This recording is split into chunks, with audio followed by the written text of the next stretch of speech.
Auzubillahiminash-shaytanir-rajeem. Bismillahir-rahmanir-rahim. Assalamu alaikum, dear students of BS third semester. Basic physical chemistry one course है और इस lecture में आज जो है हम सॉलिड्स चैप्टर में जो टॉपिक है दी XRD या X-ray structure X-ray diffraction structure of sodium chloride जो है डिस्कस करने जा रहे हैं। वैसे पहले के लेक्चर में हमने powder method of crystallography discuss किया था। आज के इस लेक्चर में सोडियम क्लोराइड का जो स्ट्रक्चर है, जो क्रिस्टलाइन स्ट्रक्चर है, उसको डिस्कस करते हैं बाय यूजिंग हेलो आपके पास जो इक्वेशन है जिसको हम कहते हैं ब्रैग्स इक्वेशन को यूज करते हुए हम जो है डिस्कस करते हैं the structure of sodium chloride का जो स्ट्रक्चर है उसको डिस्कस करते हैं। इससे पहले कि सोडियम क्लोराइड के स्ट्रक्चर को डिस्कस करें तो हमें कुछ आइडिया होना चाहिए about different type of terms, कुछ टर्मिनोलॉजीज हैं, कुछ टर्म्स हैं या कुछ इंपॉर्टेंट डिस्कशन है जिसको आपके कोर्स में इंक्लूड नहीं किया गया बदकिस्मती से, लेकिन मैं उसको थोड़ा सा उसके ऊपर तबसरा करना चाहूँगा क्योंकि उसको समझना बहुत ज़रूरी है in order to study the structure of sodium chloride. तो पहले हम डिस्कस करते हैं about Miller indices, Weiss indices और मिलर इंडिसेस का जिक्र करते हैं कि ये क्या है, और उसके बाद जो है हम डिस्कस करते हैं कि इन इंडिसेस को यूज़ करते हुए या इनकी वैल्यूज़ का जो आपके पास कुछ फार्मूलाज हैं, कुछ इक्वेशंस हैं जिनको यूज़ करते हुए हम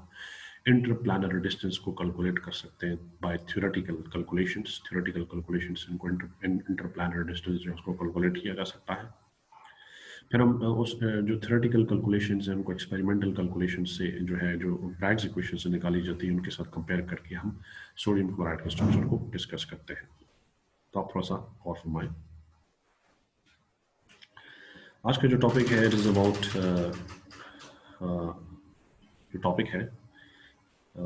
हमारा जो टॉपिक है आज का it is about the structure of sodium chloride, XRD structure of sodium chloride. तो उसमें हम डिस्कस करने जा रहे हैं कि किस तरीके से आप सोडियम क्लोराइड के स्ट्रक्चर को जो है एक्सप्लेन करते हैं, लेकिन उसके लिए पहले मिलर इंडिसेस का कॉन्सेप्ट बहुत ज़्यादा ज़रूरी है।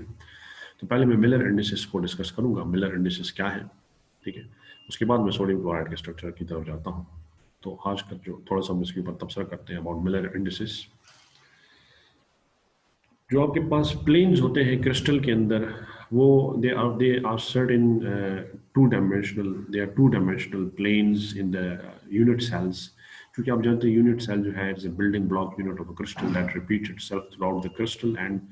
if you want to study the unit cell, if you study the unit cell of the crystal, you study the whole crystal. आप मतलब अगर आप यूनिट सेल के बारे में आपको इन्फॉर्मेशन मिल जाती है तो आप क्रिस्टल, तमाम क्रिस्टल की इन्फॉर्मेशन आपको मिल जाती है, क्योंकि इस पूरे क्रिस्टल की जो इन्फॉर्मेशन होती है वो उसके बिल्डिंग ब्लॉक यूनिट में मौजूद होती है जिसको उसका यूनिट सेल कहते हैं। तो उसमें सर्टेन प्लेन्स होते हैं क्रिस्टल में, ठीक है। वो प्लेन्स जो होते हैं दे पास थ्रू सर्टेन एटम्स, वो एटम्स से गुजरते हैं। उन प्लेन्स को सर्टेन इंटीग्रल वैल्यूज जो होती है उनसे उनको इंडेक्स किया जाता है, उनकी इंडेक्स या उनको सर्टेन वैल्यूज के जरिए जो है इंडिकेट किया जाता है। उनको सर्टेन वैल्यूज जो है सर्टेन इंटीग्रल नंबर्स होते हैं जिनसे उनको जो है प्लेन्स को क्या किया जाता है, इंडेक्स किया जाता है। और इन को हम इंडिसेस कहते हैं, प्लूरल जो है इनका इंडिसेस है। तो दो साइंटिस्ट थे जो कि मिनरोलॉजिस्ट थे, उनको आप कह सकते हैं मिनरल्स को स्टडी करने वाले, एक का नाम वीज था और एक का नाम मिलर था। पहले जो है क्योंकि हम ब्रीफ इसके बारे में थोड़ा सा ब्रीफ डिस्कस करेंगे, डिटेल में नहीं जाएंगे। हम सपोज करते हैं आपके पास एक प्लेन है क्रिस्टल, एक यूनिट सेल के अंदर आपके पास ये यूनिट सेल है, क्यूबिक यूनिट सेल कंसिडर कर लें या कोई भी कंसिडर कर लें, क्यूबिक ही कंसिडर कर लें कि ये आपके पास एक यूनिट सेल है किसी क्रिस्टल का, और ये इसका प्लेन है जो आपको नजर आ रहा है, शेडेड एरिया जो है इसका प्लेन है,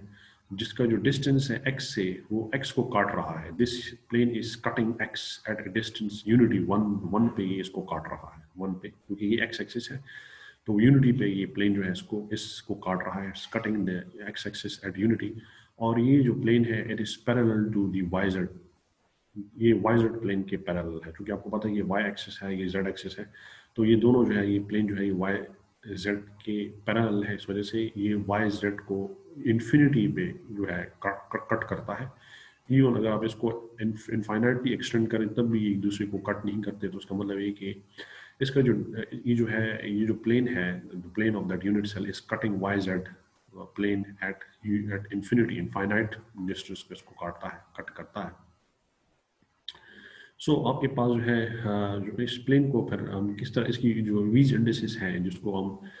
एन एम स्मॉल एम और स्मॉल पी से इंडिकेट करते हैं, इसकी जो वैल्यूज है, फॉर एग्जांपल एक्स एक्सिस के लिए वो 1 है, यूनिटी है। एम के लिए मतलब वाई एक्सिस जो है, वाई एक्सिस की नाम इसको इन्फिनिटी कहते हैं, और जेड एक्सिस की तो हमने बी पी जो है इन्फिनिटी है,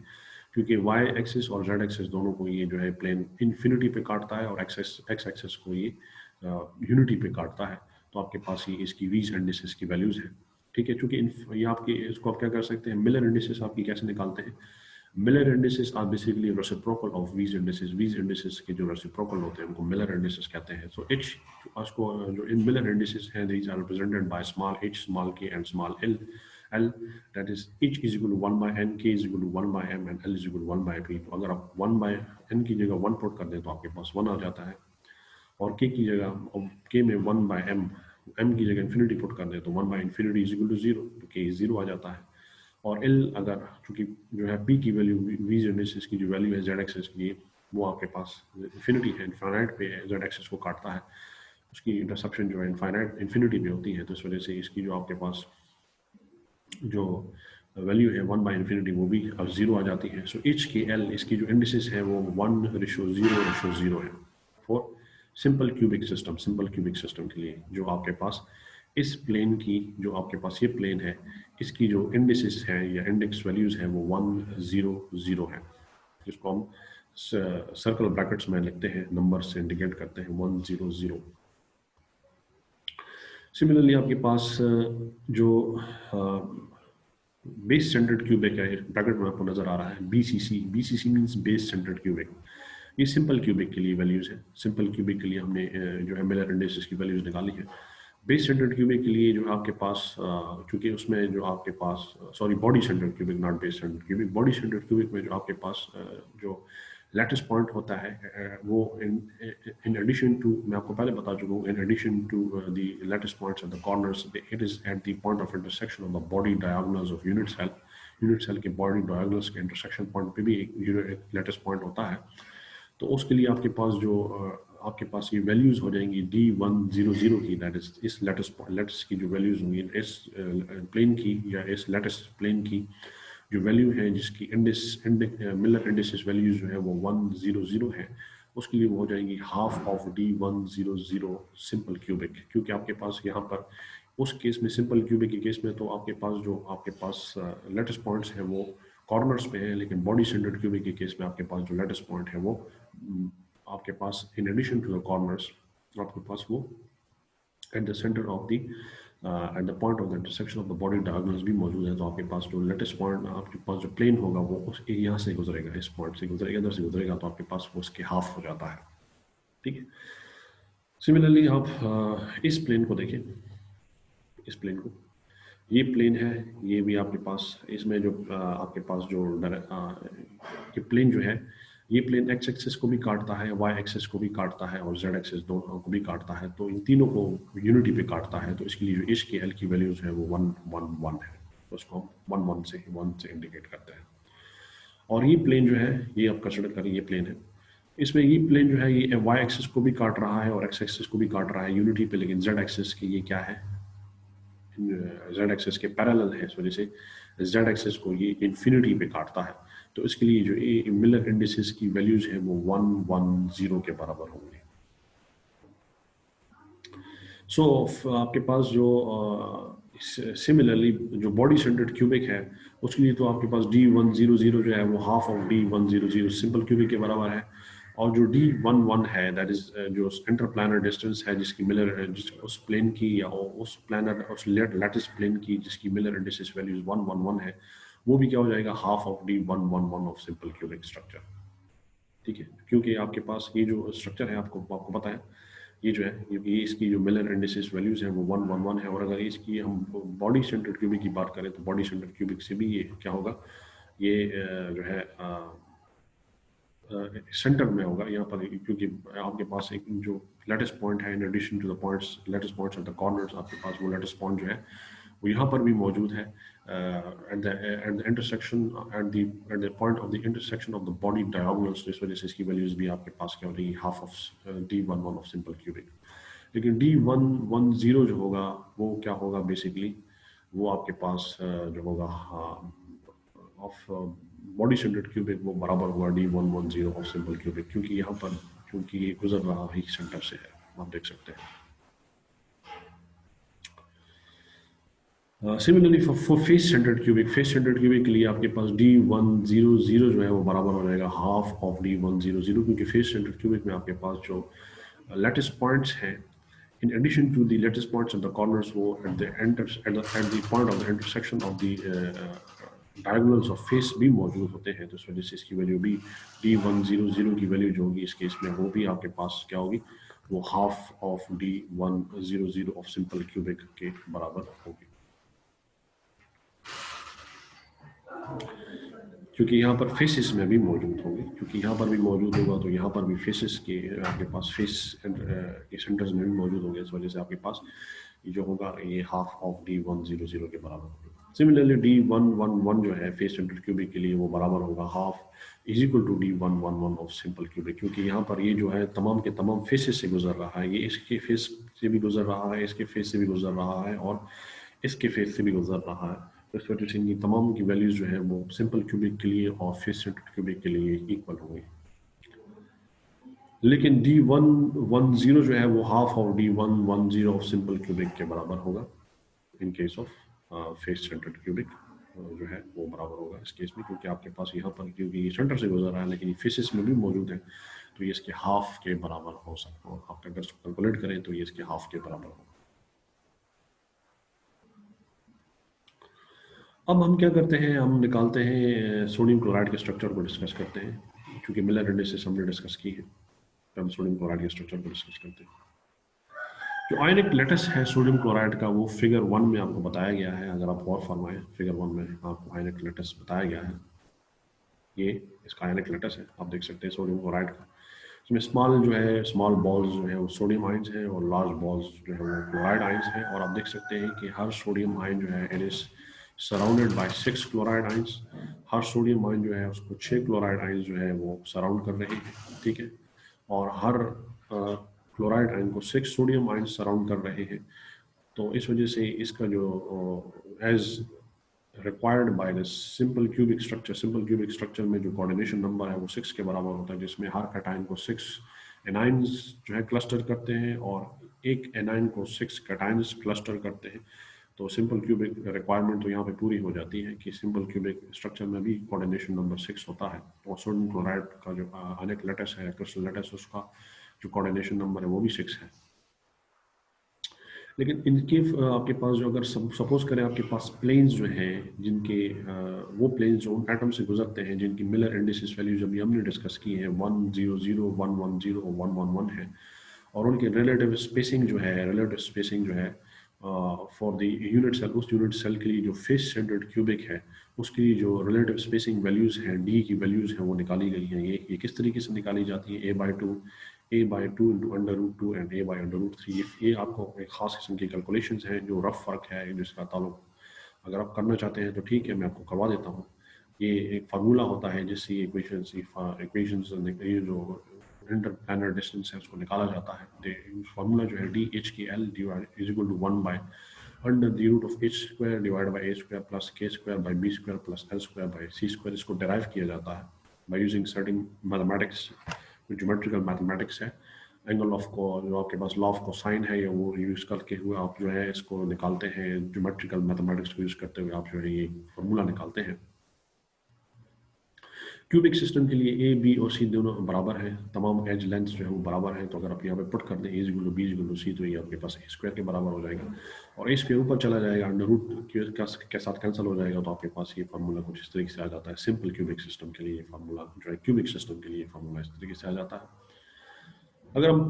इन प्लेन्स के लिए, चूंकि हम प्लेन्स जो सोडियम क्लोराइड के प्लेन्स डिस्कस कर रहे हैं वो ये हैं, अगर हम प्लेन्स के लिए हम इंटरप्लानर डिस्टेंस की वैल्यू निकालें सिंपल क्यूबिक के लिए, तो आपके पास D100 के लिए आप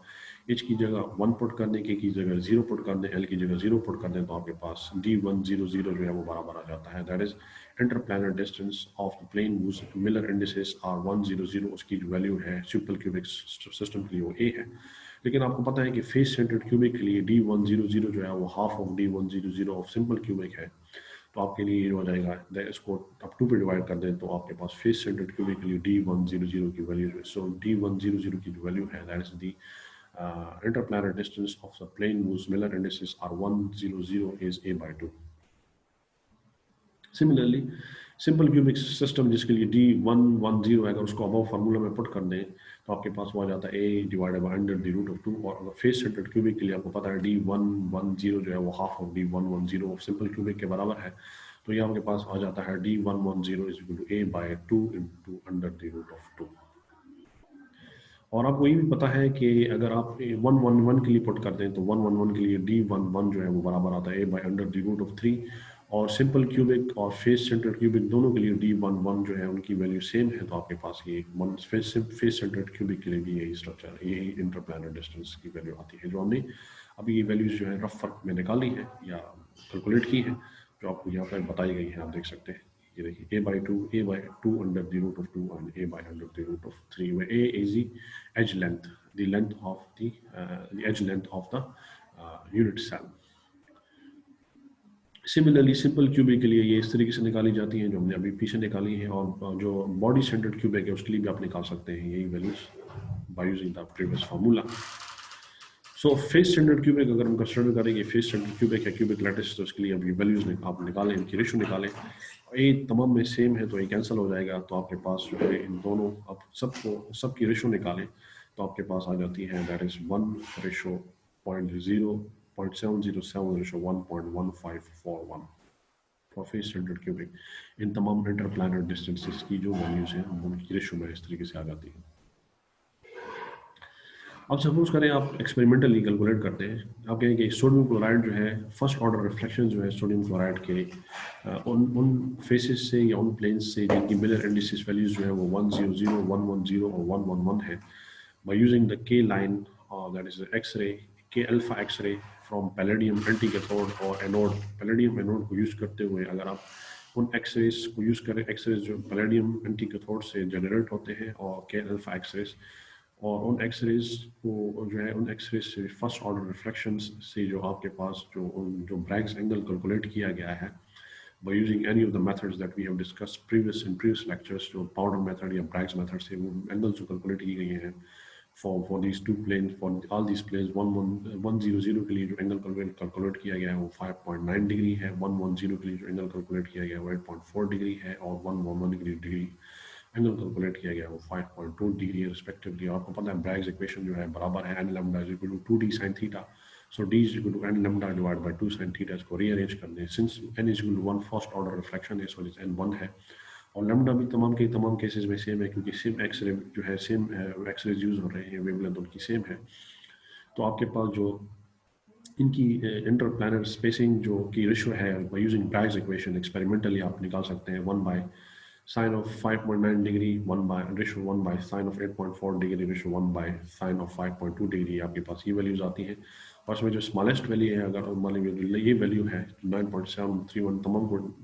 तीनों तरफ डिवाइड कर दें तो आपके पास जो वैल्यूज हैं वो आ जाती है 1.1 रेशो 0.704